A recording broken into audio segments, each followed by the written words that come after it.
Good morning, church. We're going to go through the health bite today, and it's an exciting topic. We're going to talk about vitamin B12 today. So vitamin B12 is very important because it's used in several processes of your system. It's used for red blood cells formation. It's used for the cell metabolism in your body.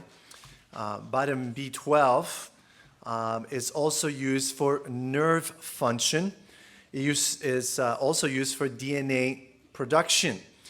So I'm hoping you're seeing that it's all this important processes there. Here are some more specific things of why vitamin B12 is so incredibly important for you. And don't miss that part about the amino acid metabolism, meaning that there are certain things here that happens or that are used and they're required with B12, and that is that homocysteine and how it is used in your body. This is why you could have this. Plant-based people who have more strokes than those that are not plant-based people. That's that graph right in front of you. And that's from one of our recent studies there. What you see on the top is that you see those are meat eaters and how many strokes and problems they get. You see those are pescatarians. I like that. That term is quite interesting. So those are, those are eat fish and such. And then you see the plant-based. And so you see that one at the bottom, plant-based, they get the biggest bang for the buck. Okay? They don't have as much disease, they don't have as much problem. However, if you count the total number of strokes, vegetarians are a little bit ahead of the pack. How could that possibly be? One of the explanations is deficiency in B12. So I wanted to bring this out to you because of the prior slide. When you do not have B12, you will have high levels of homocysteine.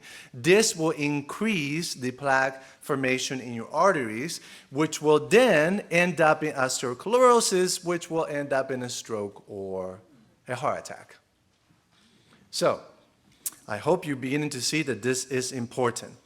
What if you don't get enough B12? What happens to you? Well, you get anemia. That's not a fun thing to have. Or you get nerve damage, okay? In many different things that could be happening to you. Or you get mood changes, including schizophrenia.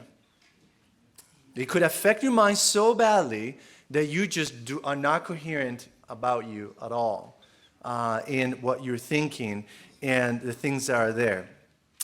B12 can also affect the digestive issues. It will give you heart palpitations, and it will give you problems in pregnancy. So it doesn't stop there. It will give you weakness and fatigue. It might cause vision problems and muscle weakness. These are all symptoms of not having enough B12. What are the general sources of B12 that commonly you find out there? Well, they'll tell you that you will find it in meat. You will find it in dairy products. Of course, you will find it also in fortified foods and such. Or if you're clinically deficient and you really want to get up there a boost, then you will find it in your B12 injection. But what is the best source for B12 for those who are plant-based? So if you have learned the fact that all of these other sources have their own set of issues, and God is calling us to the original plan, how do you get it as a plant-based person that does not consume these other things? Well, the best form is cyanobalamin, okay? That is a B12. That is considered, and remember what I'm telling you and sharing with you here is based on clinical research. That is unless you have kidney issues. In that problem, if you have kidney function issues, then the other form, methylcobalamin, might be a better option for you because of that condition. But if not, the cyanobalamin is a best way that you can get it in your regular diet.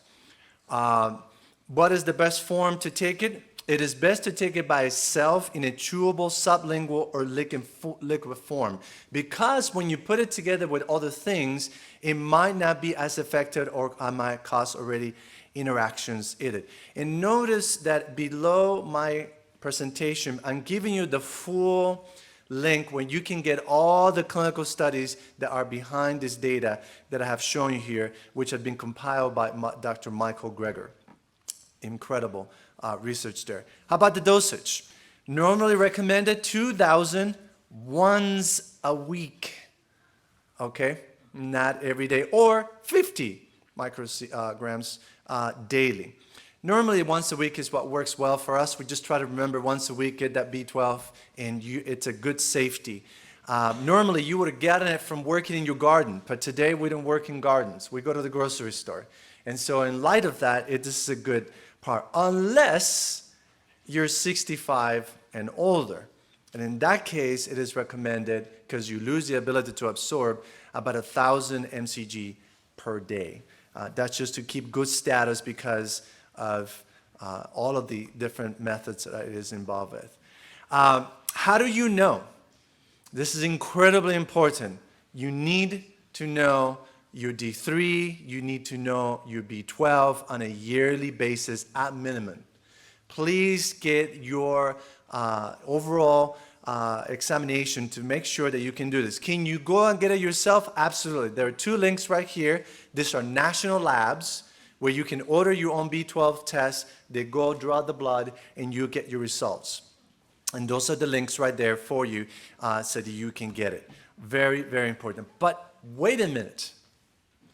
How about if your B12 in your serum, that is in your blood, will still not be the same as the B level functionally in your cell?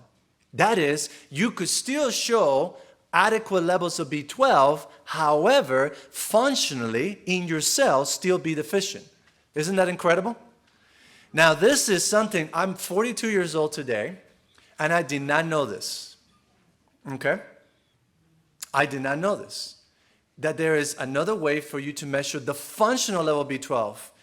Because, friends, up to 30% of patients that show that their B12 is okay in the serum, that is in the blood, are still functionally deficient. Okay? And as Dr. Michael Greger shows up, and he is a great researcher and well-versed in this, most physicians, I'm not talking about you and I, but physicians are not aware of this. Okay, so if you and I don't know about this, don't feel that bad. It's just not out there. So very important that you test this out. How do you test it? Well, there are two ways that you can test it.